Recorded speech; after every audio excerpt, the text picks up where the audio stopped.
Hi, and welcome to your Urban Connection. And remember, folks, this is the channel that is often imitated, but is never duplicated. Now, today I want to talk to you about something that you probably won't see anywhere else except right here on this channel. See, today I'm going to talk to you about Evergy and the Poles. Now, Evergy and the Poles is not the name of a rock band, a rhythm and blues group, nor a jazz trio. You see, when I talk about Evergy and the Poles, ladies and gentlemen, I'm talking about Evergy, a electrical utility company based in Kansas City, Missouri, and the poles are electric poles.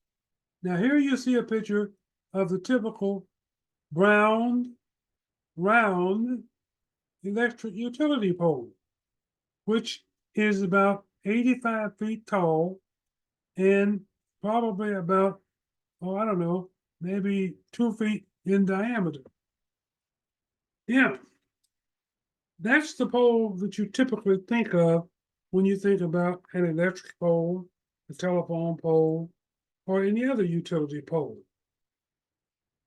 Now, in Wichita, Kansas, Evergy came into a predominantly Black neighborhood, and they began knocking on doors in certain areas and informing the residents that they were going to be installing new electric utility poles on their property. And they needed these people's consent. Now, as I said, when you first think about an electric utility pole, this is what you think about. Now, so as they began to go around the neighborhood and they began to tell people about the need and the plan that they already have put together, okay? They already have this plan put together and they've got the poles ready to go. And they just need your approval to install these poles on your neighborhood, on your residential property. And most people, well meaning, not suspecting, had little opposition to replacing a telephone pole. I'm sorry, an electric utility pole. After all, it's not going to cost me anything. The utility company is going to pay for the poles, going to pay for the installation or whatever. And hey, they'll do this, install the pole, hook up the lines, and they'll be on their way. Well, not so fast. Not so fast. That's not the way it happens. And that's not the way they plan for it to happen. You see, instead of these little brown, round utility poles, Evergy had a different idea. They had an idea and a plan to upgrade their electrical utility transmissions throughout the northeast area of town and other areas of town as well. But they were going to begin in northeast Wichita, as I said, a predominantly Black neighborhood. And these poles, they never mentioned that these were not round, brown, wooden poles. These were silver metal poles about 3 feet in diameter and extended about 100 to 115 feet in the air. And these were going to sit in your front yard. Yes, that's right. You heard me right. They were going to sit on your property in your front yard. Now, they didn't tell people that. And people didn't know that until they began installing these poles. And people would go, what the hell? Well, by that time, it was too late because they'd already contacted all the residential landlords and property owners that they needed to talk to, the people that were going to be affected by these monstrous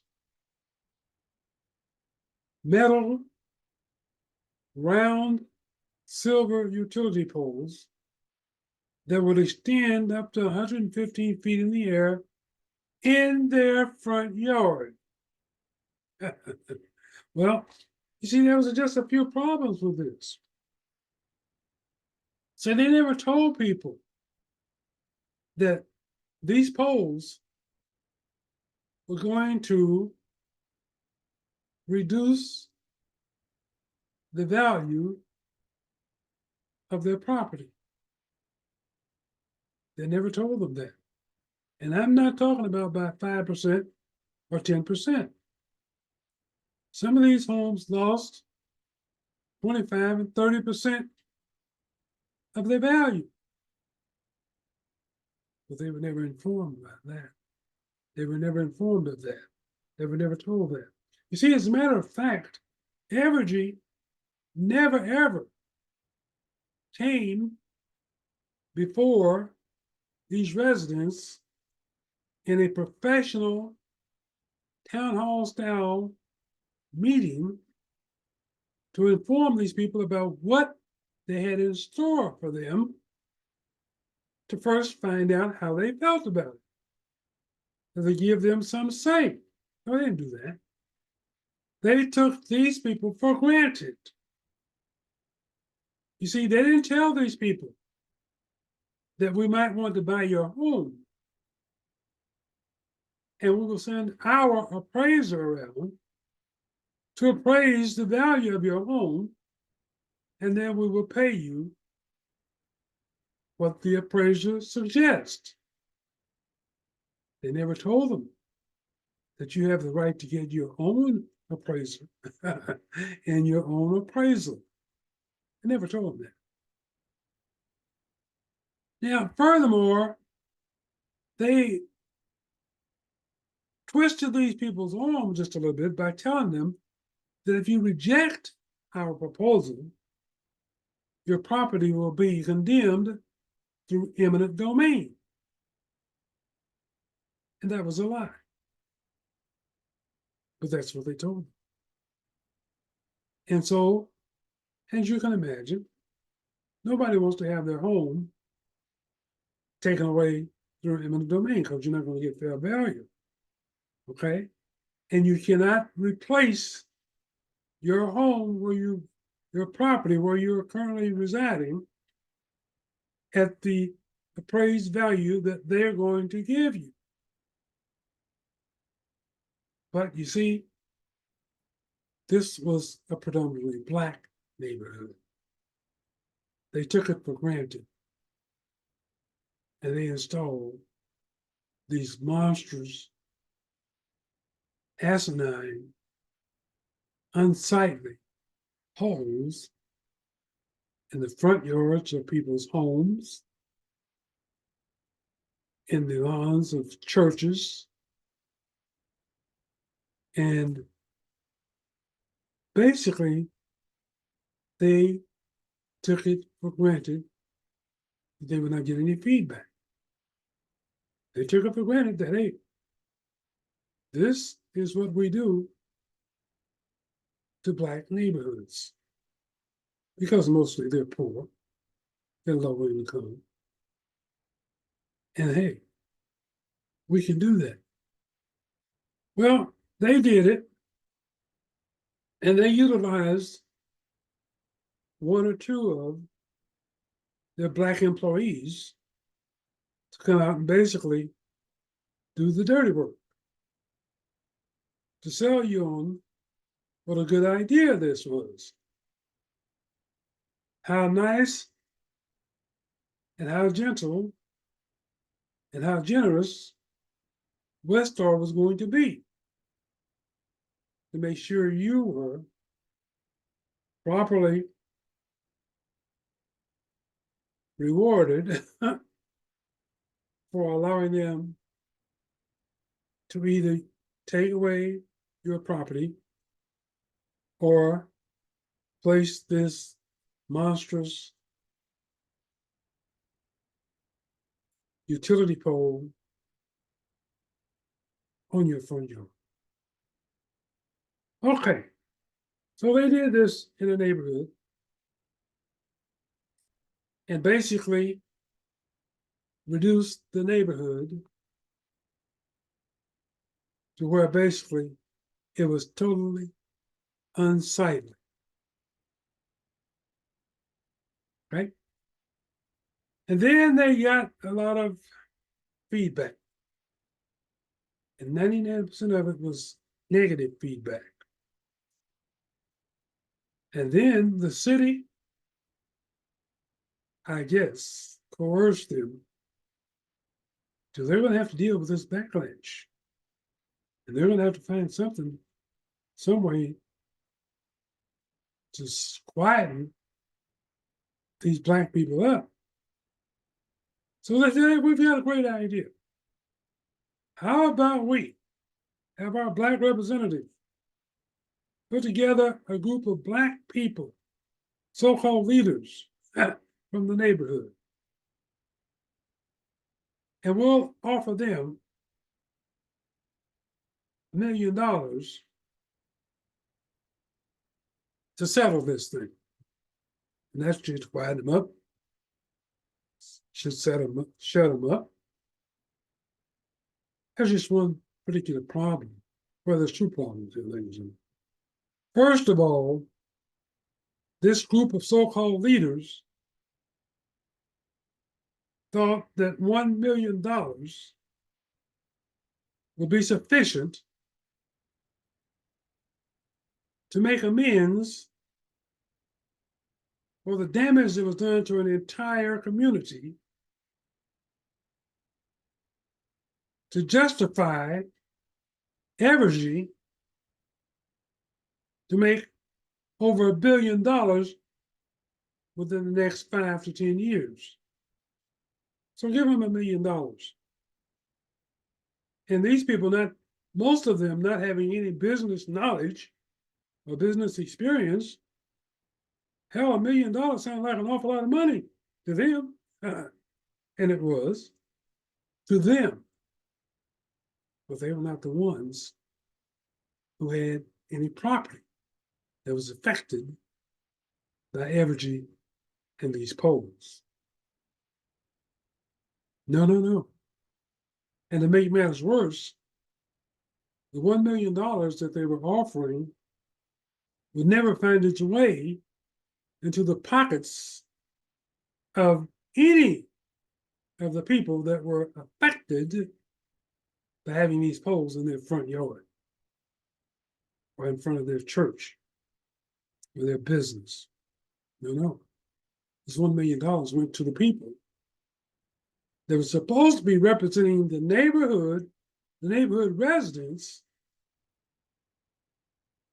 It went to them for their nonprofit organizations. It's almost like you're buying those people. It's almost like they're selling out the community they're supposed to be representing. But that's the way it went down. Now, let's move forward. So now, these same poles were supposed to go into an area of Wichita called Riverside. Riverside is a predominantly white neighborhood. And Riverside, having seen these poles in existence in Northeast Wichita, seeing fully well how destructive they were and they appeared to be, how unsightly and ugly and out of place they were. After all, if you remember, most utility poles are placed in the backyard where there's an easement meant specifically for utility poles and lines. Okay? Now, when confronted with the idea that these poles were going to be installed by Evergy in Riverside, they said, oh no, Oh, no, no, they didn't say, they said, oh, hell no. No, you're not going to put those in Riverside.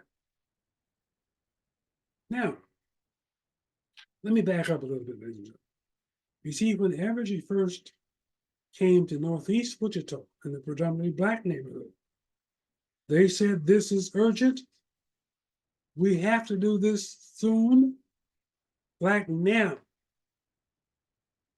And that is why, if you don't go along, we will utilize condemnation through eminent domain. Okay. So now, all of a sudden, when they go into Riverside, and Riverside says, oh, hell no. They don't mention anything about urgency. They don't mention anything about eminent domain. They just start to look for ways to develop and design an alternative plan.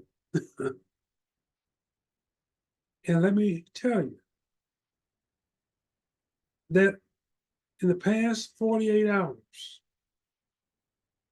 they have agreed to scrap the plan for Riverside to install these monstrous, unsightly, destructive poles that extend to 115 feet in the air and are with around 3 to 4 feet in circumference, ladies and gentlemen.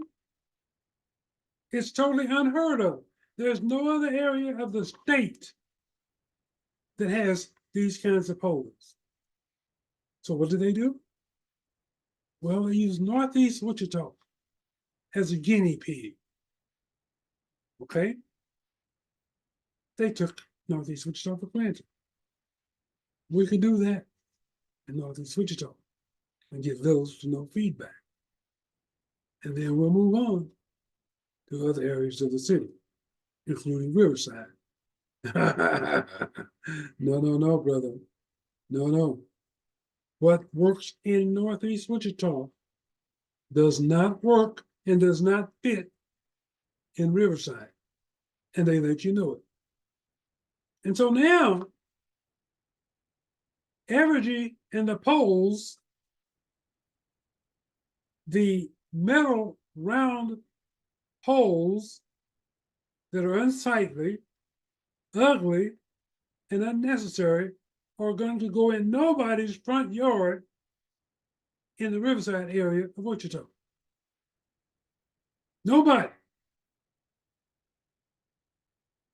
But you see, that's what happens when you feel that you can throw your weight around and you have the city covering your back.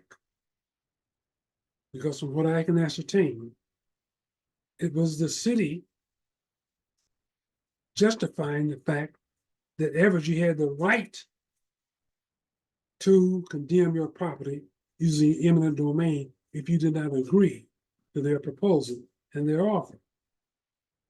So therefore, that's why we're talking tonight about the city of Wichita, Evergy, and Northeast Wichita. Because what the city and Evergy did in collusion had a very negative impact, a lasting impact on Northeast Wichita. And it has not recovered to this day. And it will not recover in the next 10 years, the next 20 years. But all the while, Evergy will be laughing all the way to the bank.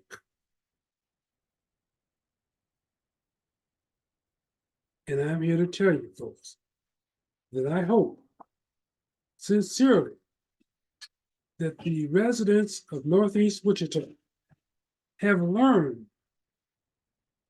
not to be taken for granted because somebody comes along and offers you a proposal without getting any input from you, because you're going to be the affected one. And then when you have so-called leaders without any business background or any business knowledge, supposed to be speaking for you and representing you, and they don't go to negotiate. They go to these meetings with Evergy officials to listen to what they're going to offer us, instead of going to negotiate and have an agenda up front saying what you want, not what they want you to have. It's not their property. It's your property. If this does harm or damage to your property, reduces the value, it's nothing out of their pockets. You're the one that's going to be victimized. And I hope that you've learned not only does this happen through Evergy, the utility company, it also happens through your city taking you for granted with programs such as opportunity zones, which made all kinds of promises to Black business people, Black landowners, Black developers. And yet to this day, the opportunity zones have lined the pockets of many non-Black business people and developers, while not lining the pockets, as far as I know, of not a single Black developer, Black landowner, Black developer apartments. And this 17th Street, as you well know, is lined up almost from Oliver to Hillside with brand new apartment complexes. And not one of them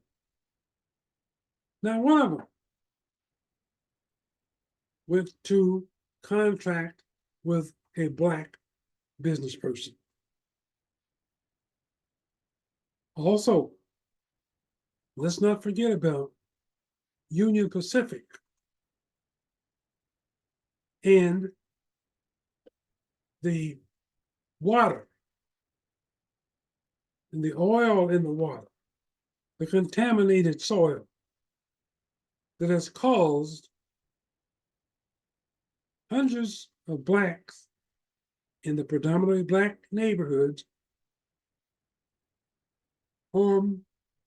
harmful health, including some death. It's all because of these people continuing to take for granted that they can give Black people what they want them to have without any say-so.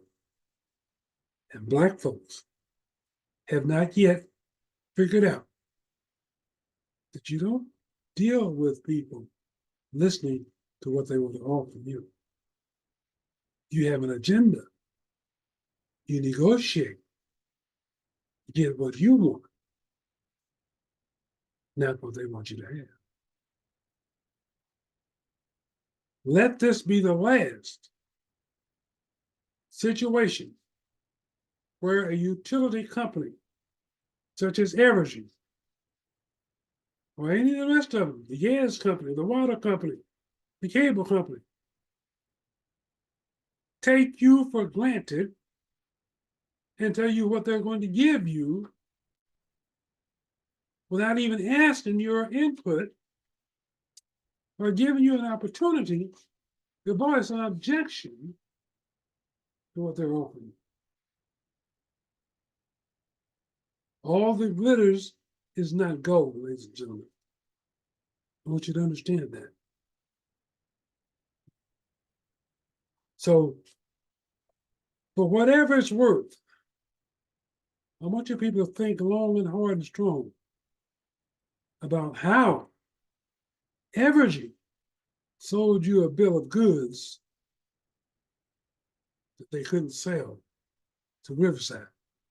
Same city, same state, same polls. But they said, hell no, not here, not in Riverside. I don't care how much money you offer. You're not going to destroy our neighborhood with those damn poles. To use former Representative Joan Benny, uh, her terminology was those damn poles. Okay, so don't fall for it. Don't fall for it. I don't care if it's coming from the city, a utility company, or a billionaire investor. Who? Stop allowing people to take you for granted. Stop allowing them to tell you they can give you what they want you to have. After all, this is the same tactic that your governor used in determining who would be the executive director, qualified or unqualified, for the Kansas African American Affairs Commission. And she chose an unqualified political appointee. And you've not received one dadgum benefit from the Kansas African American Affairs Commission in the 5.5 years that Laura Kelly has been the governor.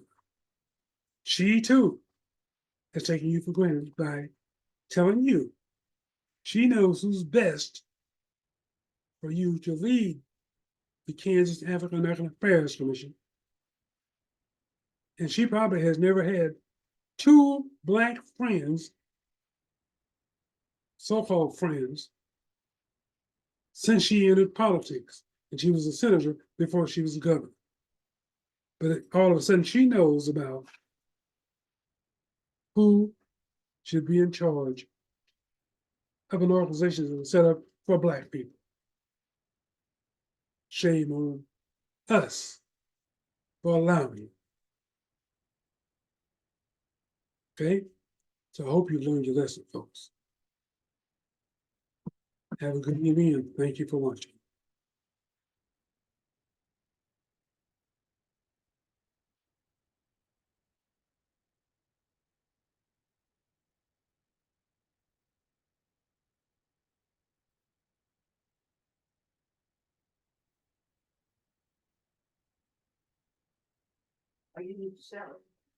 I didn't see any salad.